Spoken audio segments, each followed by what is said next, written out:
Assalamu alaikum. Welcome to Millennium TV Around the World News. This is Isha Jahan with the top stories. Rousseff, it is a coup. Death roll rises beyond 440 in Ecuador. Senior US lawmakers want India PM Modi to address US Congress. Aid arrives for Ecuador quake victims. More bodies recovered from Japan quake. Obama departs for Saudi Arabia.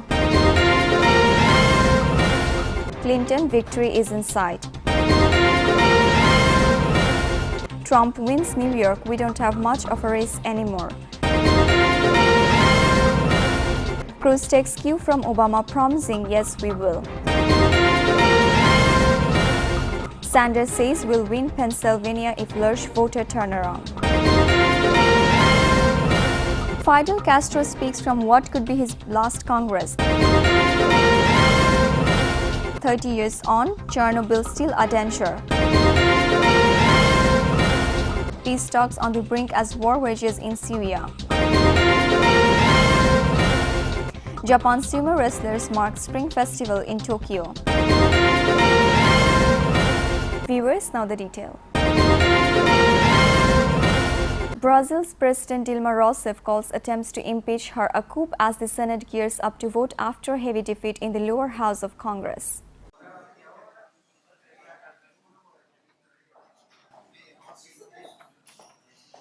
There was dancing in the streets after the lower house of Congress voted to impeach Brazil's President Dilma Rousseff. They cheered the move to force her from office, a move that would end 13 years of the leftist Workers' Party rule. The crisis was paralyzed the government as it struggles to revive the economy from its worst recession in decades, and it comes as the country prepares to host the Olympic Games and amid the battle to fight the Zika virus. Now she is fighting back, calling it a coup. Por que isso não seria golpe? É golpe. É golpe. É golpe porque ele está revestido de pecado original. Officials in Ecuador say the death toll after the weekend's devastating earthquake has risen beyond 440, with expectations that it will increase further.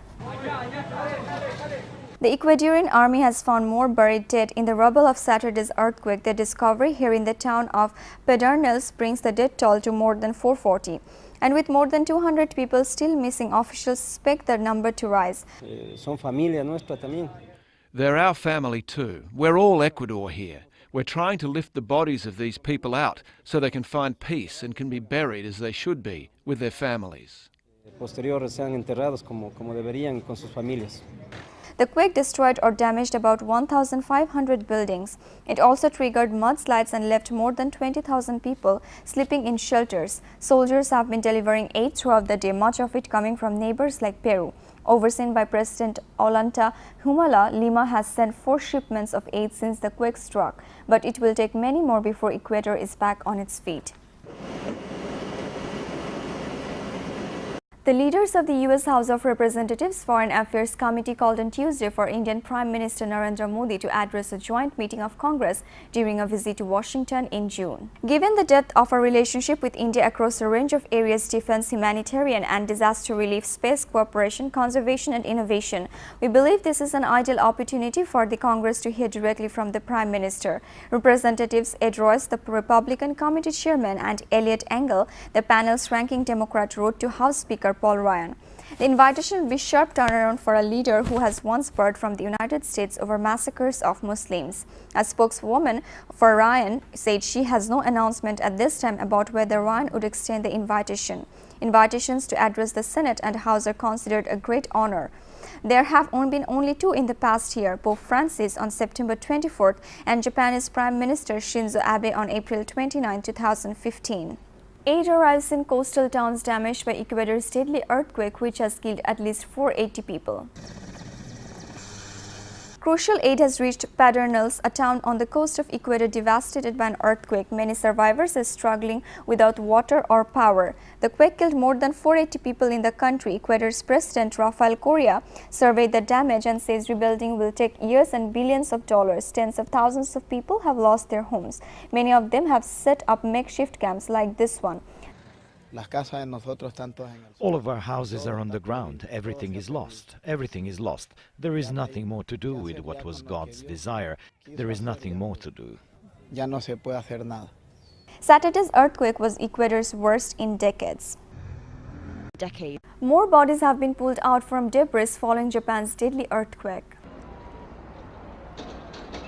The search for survivors enters its final stretch. Powerful earthquakes have killed at least 47. Teams are digging, but hopes of finding people alive are fading. Many refuse to return home due to aftershocks.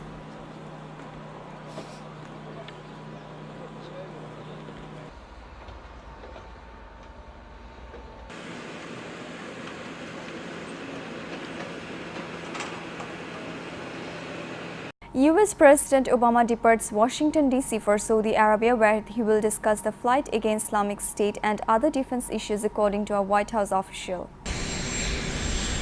US President Barack Obama departs Joint Base Andrews for a trip to Riyadh, Saudi Arabia on Tuesday. Obama and Defense Secretary Ash Carter will talk with leaders in Saudi Arabia and other Gulf countries about the fight against Islamic State militants and other defense issues, a White House official said. A Senate bill that would allow US citizens to sue the Saudi Arabian government over the September 11, 2001 attacks is still being finalized, senior lawmakers said on Tuesday, adding that it was important to consider the impact of the US-Saudi Arabia alliance. With President Barack Obama leaving for Saudi Arabia, members of Congress have been discussing the legislation, which passed the Senate Judiciary Committee in January but has not scheduled for debate in the full Senate or House. Some US citizens whose relatives were killed in the attacks want to be able to sue the Saudi government because most of the 19 hijackers were Saudi nationals. The Al-Qaeda militant group, then based in Afghanistan, was blamed, and the US and its allies invaded the country.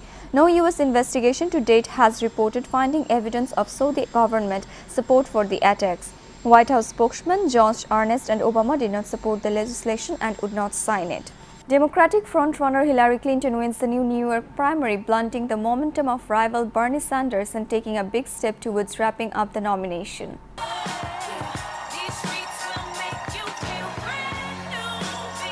Democratic frontrunner Hillary Clinton won in New York, which one she said represented in the US Senate, blunting the momentum of rival Bernie Sanders and taking a big step towards wrapping up the nomination. The race for the Democratic nomination is in the home stretch and victory is in sight, she said. The victory is one of the biggest state nominating contests so far, up Clinton for strong performances next Tuesday, when she is expected to do all well in 5 other Northwestern state primaries. Clinton's win in New York followed some of the most heated personal exchanges for her campaign against Sen. Bernie Sanders, a U.S. Senator from Vermont who had won 7 of the 8 last state-by-state nominating contests. And to all people who supported Senator Sanders, I believe there is much more that unites us than divides us, she said. The New York victory will expand Clinton's lead of 244 pledged delegates over Sanders and make it nearly impossible for him to overcome the deficit and capture the 2,383 convention delegates needed for the nomination, under Democratic rules that allocate delegates proportionally based on each state's result.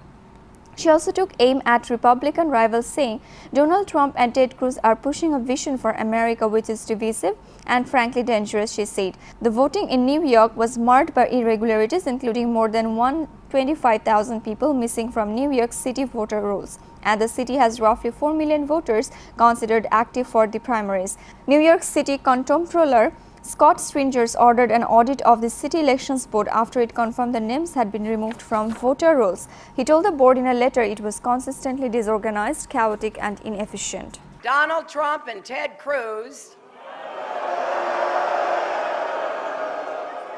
are pushing a vision for America that's divisive and frankly dangerous.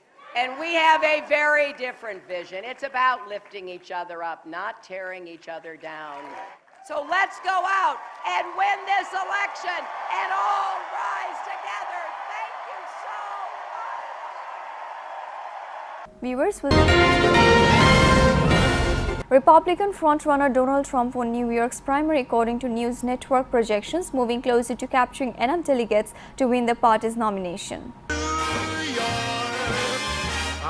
Republican frontrunner Donald Trump won New York's presidential nominating contest on Tuesday, according to news network projections, moving closer to capturing enough delegates to win the party's White House nominations and avoid a contested convention in July. "We don't have much of a race anymore," he said in his victory speech. The New York billionaire needed a big victory to his home state to capture the momentum in the Republican race and push him closer to the 1,237 delegates needed to win the nomination. And we begin working again. Thank you, everybody, and thank you, New York. We love New York. We love New York. Thank you very much, everybody. Republican presidential candidate Ted Cruz took a cue from Democratic President Obama's campaign slogan, "Yes, we can," promising supporters in Pennsylvania, "Yes, we will." This is the year of the outsider. I'm an outsider. Bernie Sanders is an outsider. Republican presidential candidate Ted Cruz took a cue from Democratic President Barack Obama's campaign slogan, "Yes, we can," unveiling the slogan, "Yes, we will," in an address to supporters in Pennsylvania. "Our sitting president ran on a slogan that should have been a first trip. It promised us, yes, we can," Cruz said. "Now it is the time to take the slogan and put it into action." He said, "Yes, we can" was a recognition of the hope that we can and should recover. The problem that was Barack Obama's prescription only led to more elitist control from Washington, he said. "No, yes, we can, but now, yes, we will," Cruz said. His comments came as New York wraps up its primary and with his rival Donald Trump declared the winner. Now is the time to take that slogan and put it into action. Yes, we can was a recognition of the hope that we can and should recover. The problem was that Barack Obama's prescriptions only led to more elitist control from Washington and less freedom for the people. But now is the time as Americans once again to reclaim that hope, to take another giant leap for mankind. Not yes, we can, but now, yes, we will.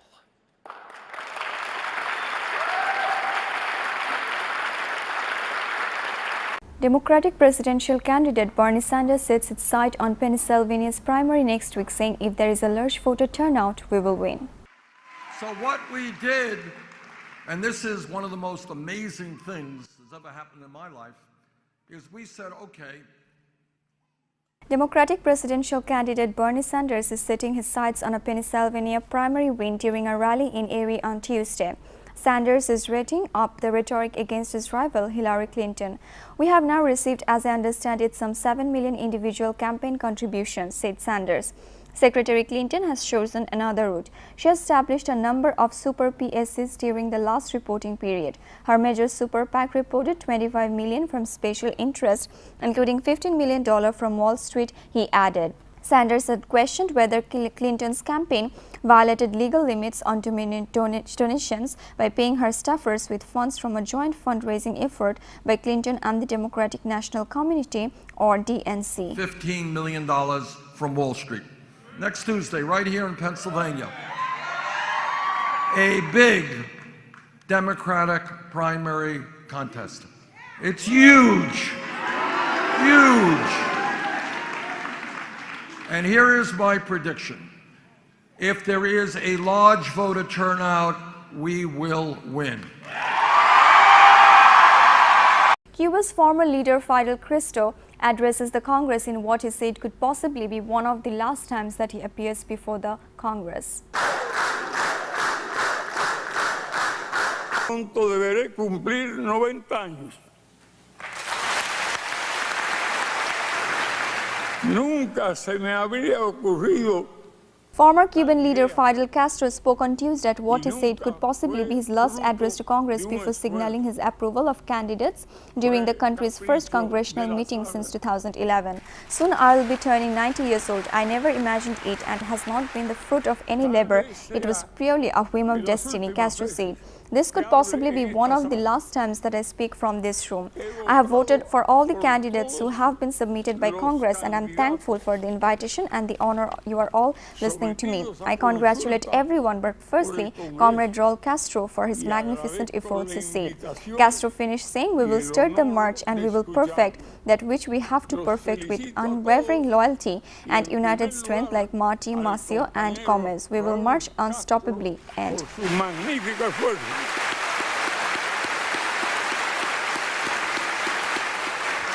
Emprenderemos la marcha y perfeccionaremos lo que debemos perfeccionar, con lealtad meridiana y la fuerza unida como Martí, Maceo y Gómez, en marchas indetenibles. Fin.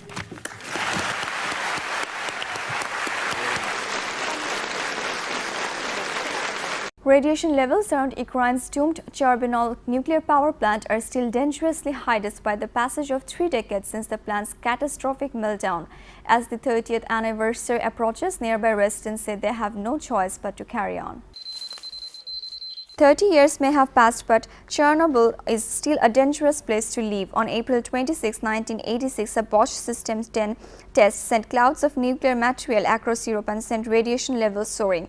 It was the worst nuclear meltdown in history. Video from the time showed a facility in ruins as rescue workers surveyed the damage. And now, as the 30th anniversary approaches, Greenpeace's Rashid Alimov says little has changed. The radiation levels are high.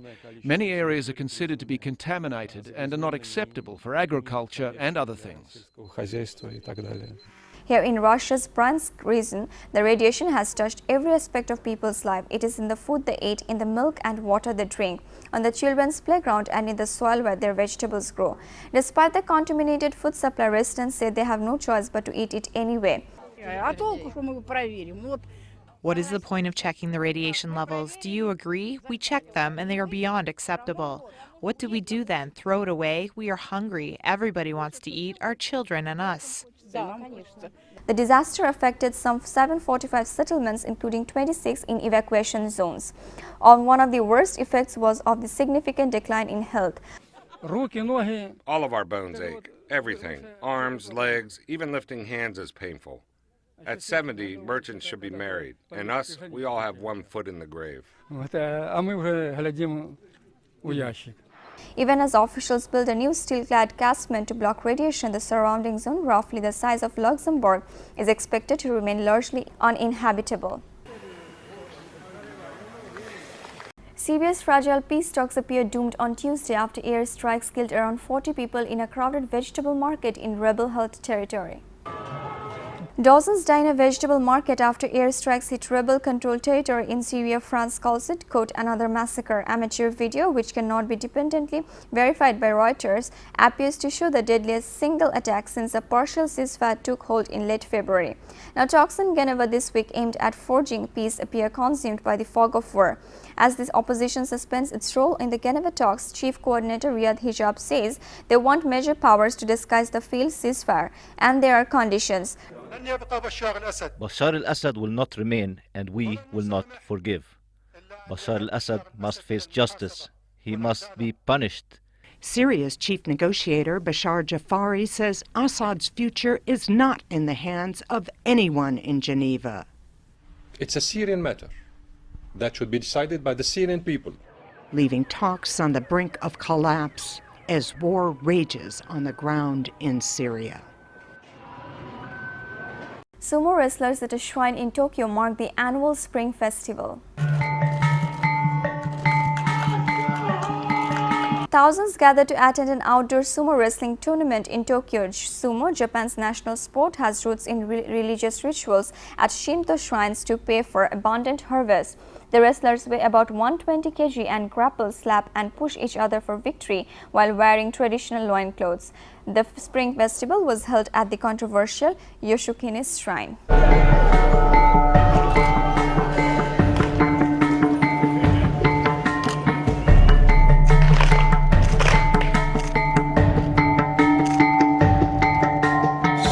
Viewers, child labor poses challenge for Myanmar government. Caution step for Libya's new government.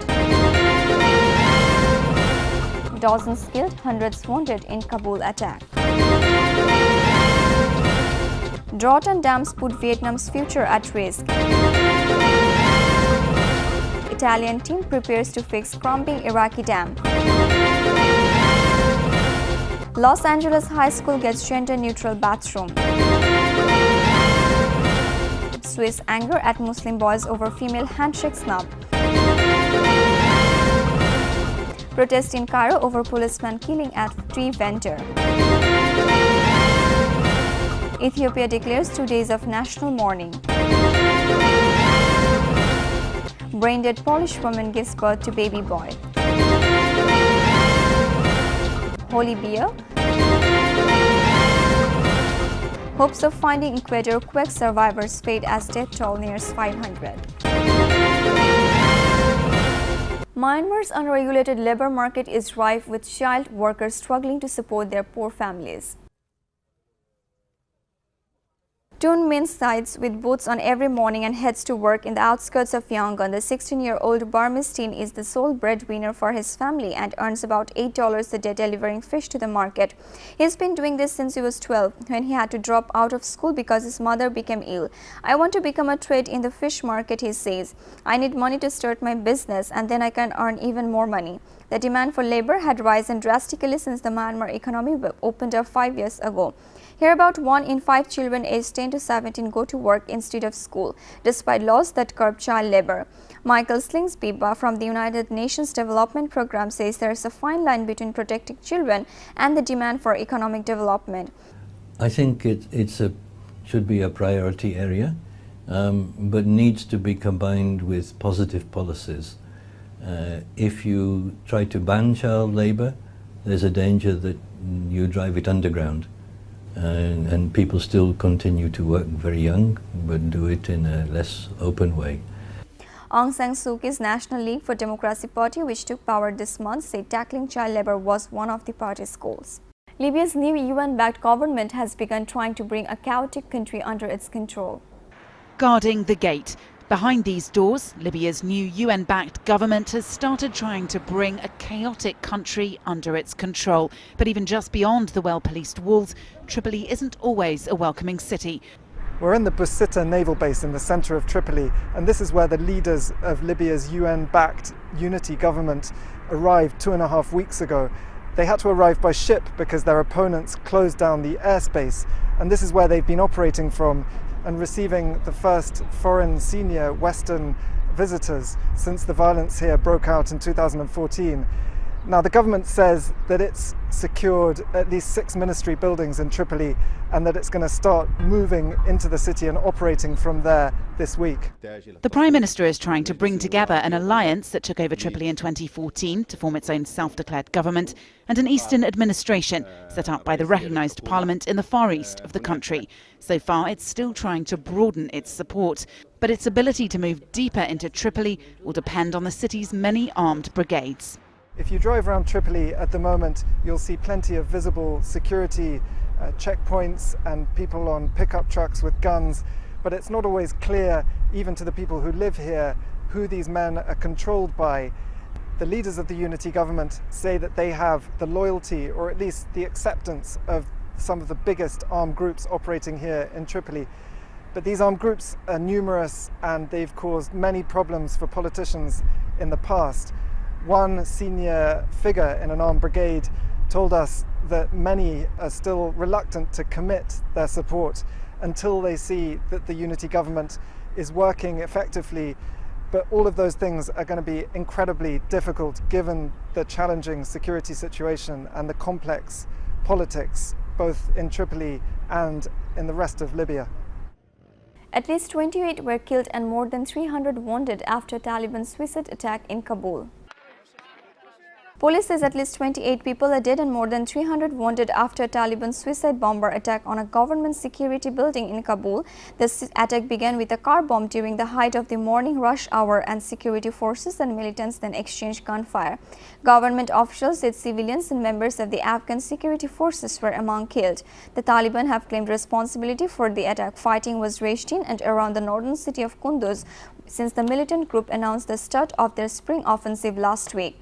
But the capital had been relatively quiet. The insurgency has gained strength since the withdrawal of international troops. The group is believed to be stronger than at any point since 2001, when they were driven from power by US-backed forces. A massive drought and Chinese dam upstream are hitting Vietnam's farmer herd. Reporters explain how that could threaten the country's future. Climate change and Chinese industry are choking off Vietnam's farmers. Beijing has built several dams along the Mekong River, slowing the flow of crucial water for agriculture. The El Niño effect is stoking the Mekong Delta's worst drought in 90 years. A massive influx of salt from the sea puts the mighty river's future at risk. The river levels are low because of the drought, and the Mekong River, which is only 2 meters above sea level, is itself sinking due to groundwater extraction for drinking water and irrigation, which is causing the land above to compact and causing seawater to intrude over vast swaths of cropland. Sugarcane farmer Win Van Toch has thrown in the towel and is now building houses instead to repay hundreds of dollars in loans. This happened after salt water washed in from the ocean and a water channel collapsed and ruined my crops. The crisis is already affecting Vietnam's economy, and the knock-on effects could be far-reaching. Vietnam is a major exporter of rice, sugar, coffee, and shrimp. There's been a loss of output in all of those products. And you will probably start to see a rise in prices for some of those commodities, coffee certainly, in places such as the United States. Other Mekong nations want to turn the river into their own private power source too. Thailand, Cambodia, and Laos have 11 new dams planned between them. They'll keep rich soil from flowing to Vietnam that could help build the sinking delta back up. China says it's released some water from its dams as part of so-called water diplomacy. So far, little of that has made its way into Vietnam's thirsty and dying farmland. Italian experts have arrived at the Mosul site as part of an emergency campaign to repair Iraq's largest dam before it collapses. Media reporter went inside what some experts say is a disaster waiting to happen. Islamic State may be down the road in Mosul, but Iraqis have another concern: the Mosul Dam. US and local officials have repeatedly warned it's at serious risk of collapse. It even prompted a personal intervention from President Obama, who pleaded for action. The potential catastrophe could unleash a deadly flood that would sink cities. They're inside Mosul Dam in northern Iraq. This fragile structure was built in the 80s on highly unstable land. One American official has likened it to the geological equivalent of Swiss cheese. A small team from an Italian engineering firm has just arrived as part of an emergency campaign to make repairs. They're working on setting up a camp here to house scores of engineers and military personnel, but it could take months.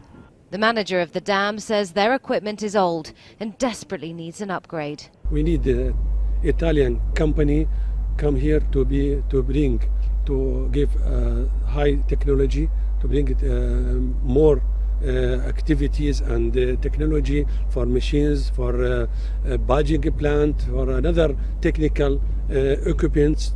Things worsened here when the dam was briefly occupied by Islamic State when they overran a nearby Mosul in 2014. The earth underneath is constantly being eroded, and the much-needed maintenance work to stabilize the foundations ground to a halt for 45 days. Inside the dam's tunnels, it's a 24-hour operation. There are 1,500 of these holes, and they're regularly being filled with cement. If this was to stop happening, the dam would eventually collapse. There's no sign that a breach of the dam is imminent, but many experts warn it's a disaster waiting to happen.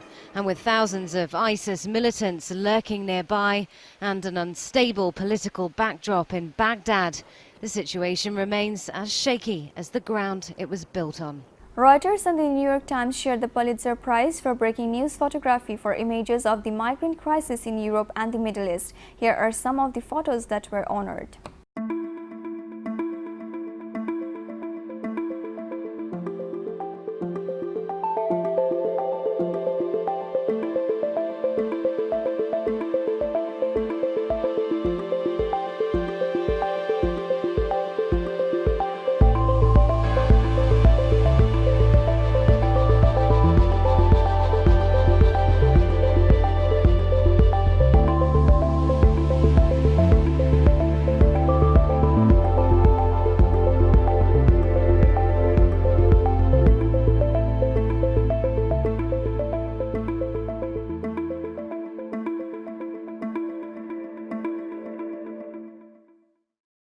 Students at a Los Angeles high school open a gender-neutral bathroom amidst a national debate over gender equality.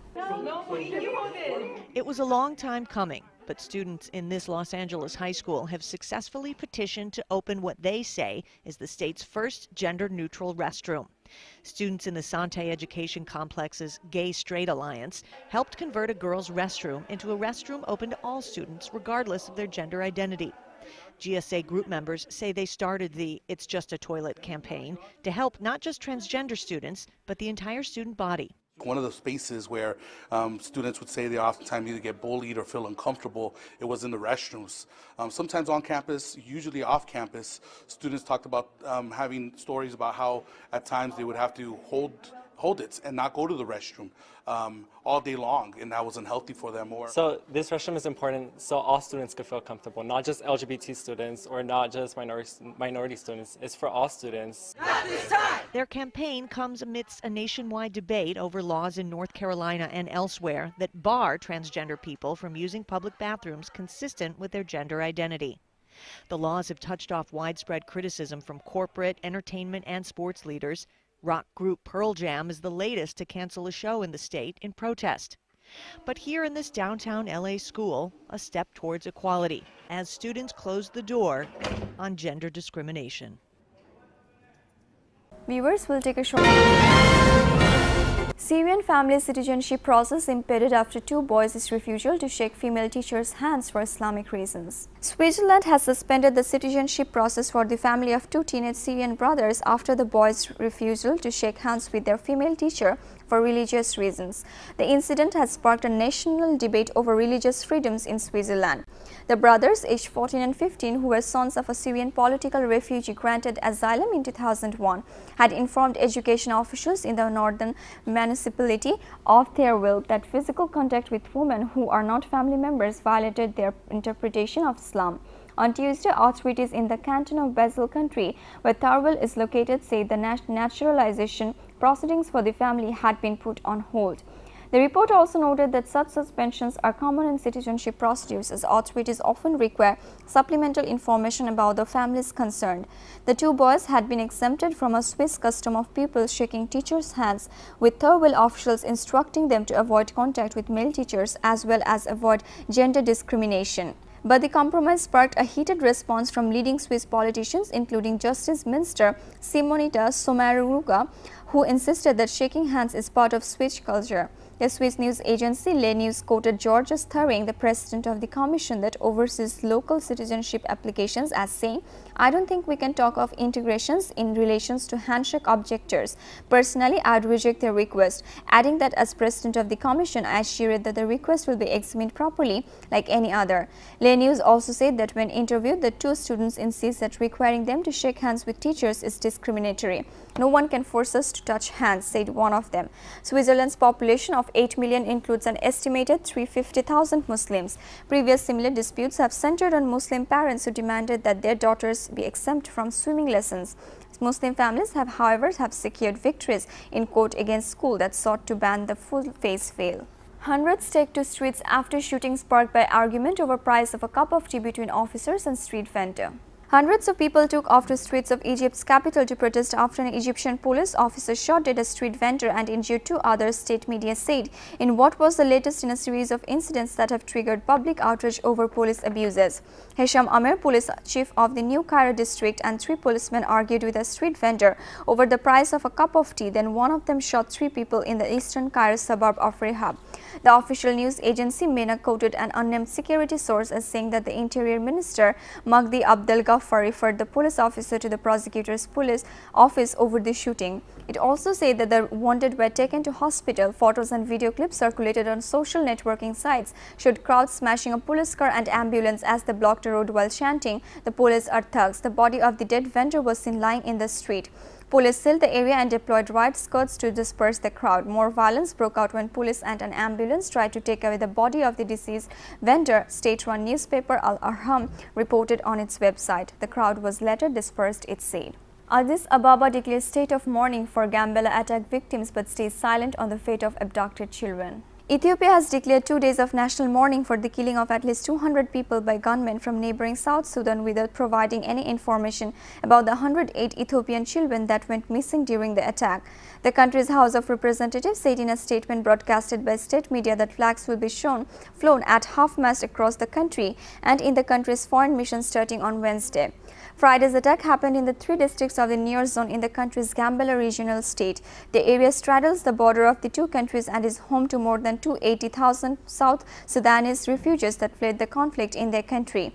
Prime Minister Haile Mariam Desalegn said on Monday that this government was working with the government in Juba to take necessary measures against the attackers. The gunmen were neither members of South Sudanese government nor the country's opposition group, the Prime Minister said. The mother's life support system that kept her alive for 55 days was turned off hours after the birth.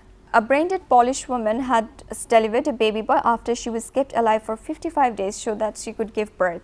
A hospital official said on Tuesday that the premature baby showed no signs of serious complications. It's rare to successfully maintain a pregnancy for so long. That it is such an early stage at 17 or 18 weeks, said Barbara Krolak-Olejnik, head of the neonatal unit at the University Hospital in the southern city of Wrocław. The 41-year-old mother was rushed to hospital by ambulance late last year and deemed brain dead due to brain cancer. Her whole family wanted us to try to save the child. Krolak-Olejnik told news media, adding that the baby boy was born in January in the 26th week of pregnancy. It was a long 55-day battle. We doctors wanted the little man to grow as big as possible, but there came a day when there was real danger to his life. So we opted for delivery via cesarean section. The baby weighed just 1 kilogram at birth, but now is up to 3 kilograms after 3 months of intensive care and had just left hospital showing no complications. But we have to be patient and wait and see how he grows. Krolak-Olejnik said, adding that the baby was being bottle fed and breathing on his own. The mother's life support system was turned off hours after the birth. A brewery in Jerusalem produces craft beer with a taste they say dates back to the Jesus time. A Jerusalem brewery produced a beer with a taste it says dates back to the time of Jesus. The wheat from the strain was used to make the Holy Land 2 millennia ago. Beer brewer Itai Gutman. I found this article about these guys at the Tel Aviv University that mapped the genome of the mother of wheat, the same grain I used, and that just made a light bulb light up, and I just contacted them, and within a few days I had several kilograms of this material. The Hurls Brewery produced 5-gallon batch drunk mostly by Gutman and his friends. There's a hint of honey and berries in the cloudy and flat suds, not what most people look for in a beer. This may help explain why Judaism and Christianity's sacred beverage is wine. It's even featured in one of the New Testament miracles and the Last Supper.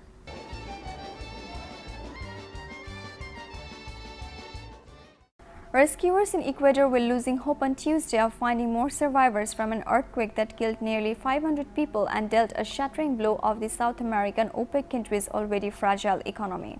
Praying for miracles, distraught family members besieged rescue teams to find missing loved ones as they used dogs, bare hands and excavators to find through debris of flattened homes, hotels and stores in the hardest hit Pacific coastal region. The death toll stood at 480 on Tuesday afternoon but was expected to rise. The 7.8 magnitude quake, which struck late on Saturday, also left 107 people missing and injured more than 4,000 according to the latest government tallies. Supervising rescue workers in the disaster zone, Ecuador's leftist President Rafael Correa said the quake inflicted $2 billion and to $3 billion of damage to the oil-dependent economy and would knock 2 to 3% points off growth. United Health Group, America's biggest health insurer, says it will no longer offer Obamacare health plans, but experts say the move won't cripple Obama's signature health care law. United Health Group making good on a threat to pull out of Obamacare. The nation's largest health insurance provider announced Tuesday that as of next year, it will no longer participate in President Obama's signature health care exchange. The reason? Good old-fashioned math. They're losing money on Obamacare, and they have been for a while, and they basically say they can't make money in this business. United Health will stop providing coverage in most states, leaving nearly 800,000 people scrambling to find another way to pay medical bills. But United Health's wounds are largely self-inflicted rather than indicating a problem with Obamacare. The way Obamacare is set up, you do better if you have more customers. The more customers you have, the less risk you have, the better you do. So United Health thought they were going to get a lot of customers. They thought that they could manage the costs and the risks around all those customers, but they priced high. And when you price too high, you don't get the customers. Which suggests the competitive nature of the exchanges are actually working like they were designed to. A big percentage of the nearly 13 million Americans using Obamacare went with other, cheaper insurers. Those who are now being dropped by United Health can sign up with another Obamacare insurer willing to take them on. I fully expect United Health to start participating again once that management team feels it's opportune for them. So it'll give them time here. They'll take some time here to really see how things shake out, see where pricing ends up, to see if the membership makeup starts to improve, and then they'll start to move back in. Viewers, let's have a look at Millennium TV Around the World News Recap. Rostov, it is a coup. Death roll rises beyond 440 in Ecuador. Senior US lawmakers want India PM Modi to address US Congress. Aid arrives for Ecuador quake victims. More bodies recovered from Japan quake. Obama departs for Saudi Arabia. Clinton victory is in sight. Trump wins New York, we don't have much of a race anymore. Cruz takes cue from Obama promising yes we will. Sanders says we'll win Pennsylvania if Lurch voter turnaround. Fidel Castro speaks from what could be his last Congress. 30 years on, Chernobyl still a danger. Peace talks on the brink as war rages in Syria. Japan's sumo wrestlers mark Spring Festival in Tokyo. You are up to date with the top stories so far here on Millennium TV. Don't forget to log into www.millenniumtv.net. Thank you and stay with Millennium TV. Allah Hafiz.